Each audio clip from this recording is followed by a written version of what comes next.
Hello, I'm Malcolm from Staying Sane 101 and this is my co-practitioner, Wu. Hi. We're here to talk today about cognitive behavioural therapy, which is a bit of a mouthful, or called CBT for short. And I think CBT is probably the most commonly used form of therapy in the world today. It's certainly not the only form that we use, but we do use it a lot. And the reason we use it a lot is that there's just so much empirical evidence supporting its validity and that it can help people.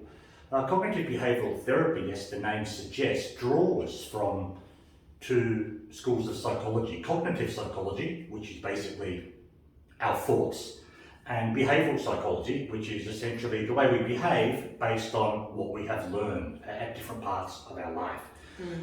The idea of cognitive behavioural therapy is essentially that it's not so much the events that have happened to us in life that bother us, but rather it's how we think about those events, the cognitive part that causes us to feel upset. So rather than worrying so much about a traumatic event that happened when you were 3, cognitive behavioural therapy would look more at the thoughts you have around that event, changing the way you think about that event so that you feel a little bit better. Do you mean by based on how we interpret a certain thing, like the experiences? Yes, how we interpret it, or how we frame it.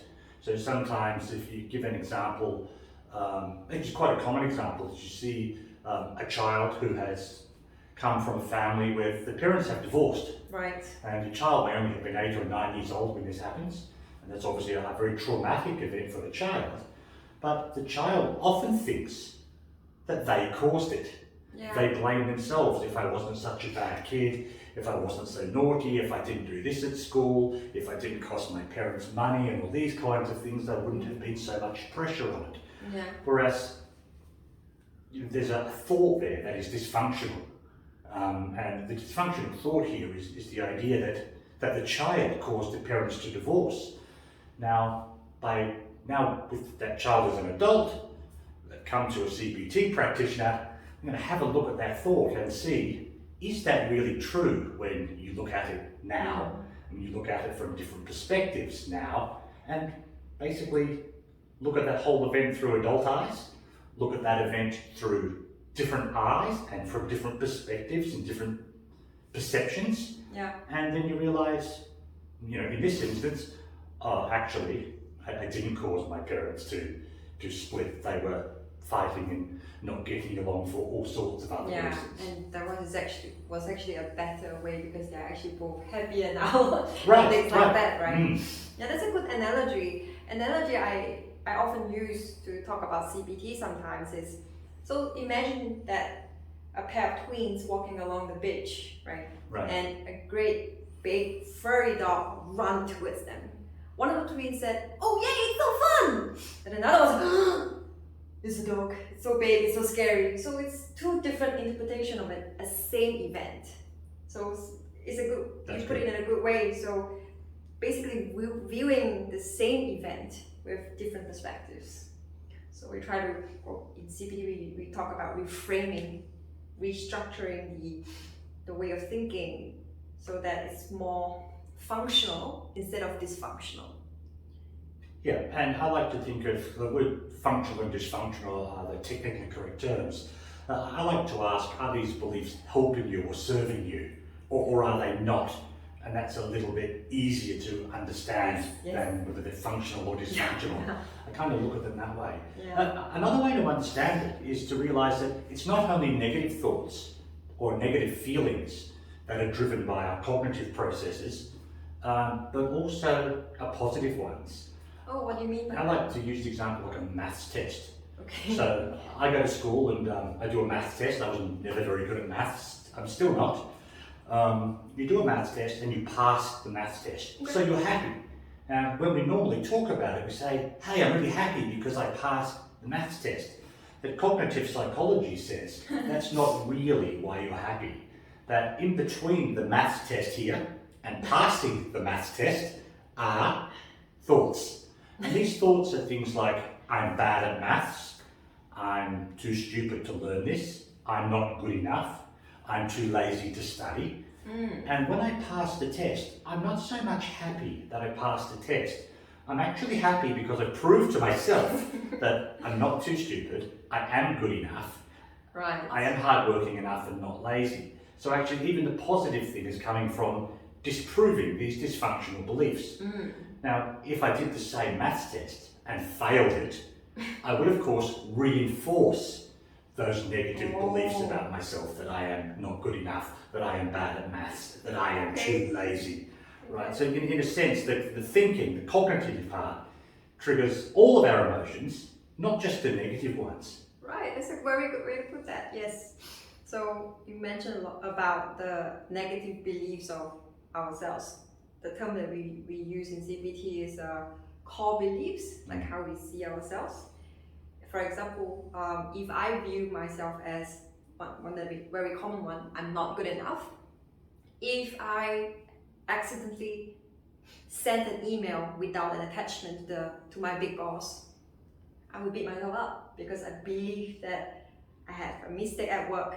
I had that mistake because I'm not good enough. I'm not a good enough employee, I'm not a good enough staff, therefore I don't deserve any good things to happen to me, and start berating myself as all my fault. So stupid, so slow, I should have known this. Yeah, it's a very common pattern that I see. Right. Yeah. Yeah, it's these core beliefs that people have, and there's what they call automatic negative beliefs. And because a lot of what we think is habitual, which is kind of the behavioural part of it, we've learned to think this way. So these negative thoughts just pop up all by themselves. Automatically, they just kind of pop into your head.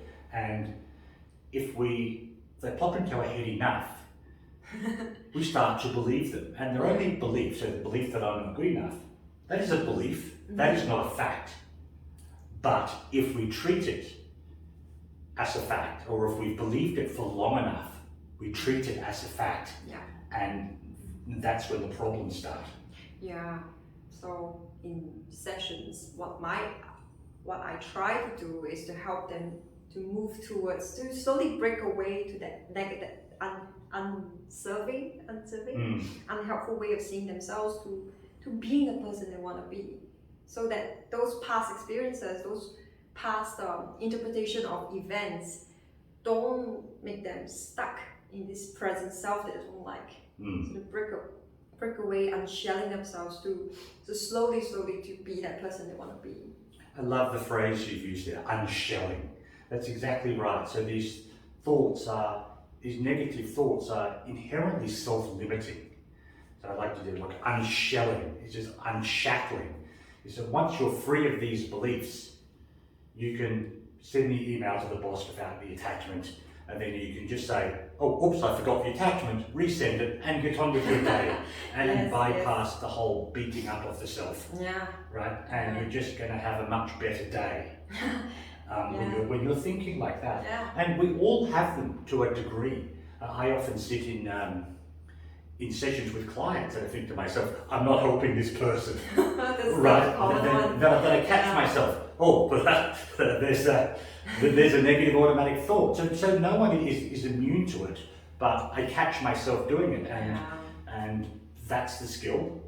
And yeah, like being able to catch ourselves. In kids, when I talk to kids, I encourage them to be their own thought police. Right. You police their own thoughts. Great phrase. If certain thoughts are not helping you, put them in jail. So then you can judge whether this thought is helping you or not. So I like that. And the other good thing about CBT in this regard is that it really is teaching the client those skills to police their own thoughts. So the idea isn't that you come to a therapist and the therapist fixes you.